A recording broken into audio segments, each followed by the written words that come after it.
নিশ্চিত করেছে যে বর্তমানে তেহরানে নেই আয়াতুল্লাহ আলী খামেনি, তাকে নিরাপদ জায়গায় সরিয়ে নেওয়া হয়েছে।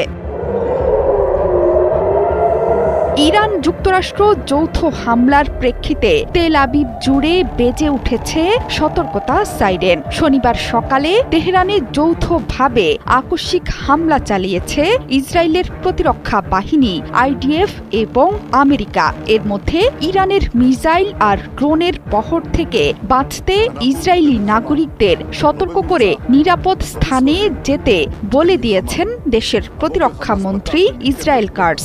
ইসরায়েল জুড়ে জারি হয়েছে বিশেষ এবং স্থায়ী জরুরি অবস্থা। এছাড়া ইসরায়েলের আকাশসীমা বন্ধ করে দিয়েছে সেনাবাহিনী। কাতার ভিত্তিক সংবাদ মাধ্যম আল জাজিরা বলছে, বোমা বিস্ফোরণের শব্দ পাওয়া গেছে তেহরানে। এর মধ্যে একটি ইরানের প্রেসিডেন্সিয়াল ভবনকে লক্ষ্যবস্তু করেছে। প্রতিবেদনে টাইমস অফ ইসরায়েল বলছে, এমন স্থানকে ইসরায়েল লক্ষ্যবস্তু করেছে যেখান থেকে আসতে পারে পাল্টা আঘাত। শনিবার সকালেই ইরানের বিরুদ্ধে হামলা শুরু করে ইসরায়েল এবং মার্কিন যুক্তরাষ্ট্র।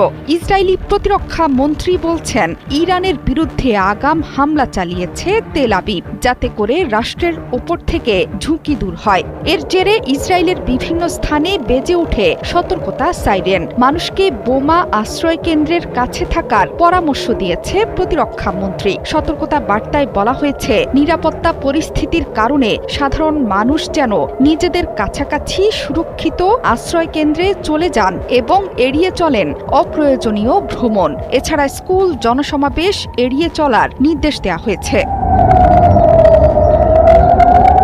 ইরানের মিসাইল ঝড় ঠেকাতে মরিয়া চেষ্টা চালাচ্ছে বেনিয়ামিন নেতানিয়াহুর দেশ। ইসরায়েল জানে একটি বিমান হামলার জবাবে শত শত মিসাইলে রীতিমতো ধ্বংসস্তূপে পরিণত হবে তেল আবিব থেকে শুরু করে ইসরায়েলের প্রত্যেকটি স্থান। এর মধ্যে ইসরায়েলের হাইফা বন্দরের কাছাকাছি বিশ্বের সবচেয়ে বড় মার্কিন রণতরী জেরাল্ড ফোর্ড। সংবাদ মাধ্যমগুলোকে ইরানের সাধারণ মানুষও বলছেন, তেহরানে একাধিক বিস্ফোরণের শব্দ পাওয়া গেছে। ইসরায়েলের এই আগ্রাসন খুব দ্রুতই মিসাইলের মাধ্যমে দেবে আইআরজিসি। সেই লক্ষ্যেই মাসের পর মাস ধরে প্রস্তুতি নিয়ে আসছিলেন আয়াতুল্লাহ আলী খামেনির দেশ।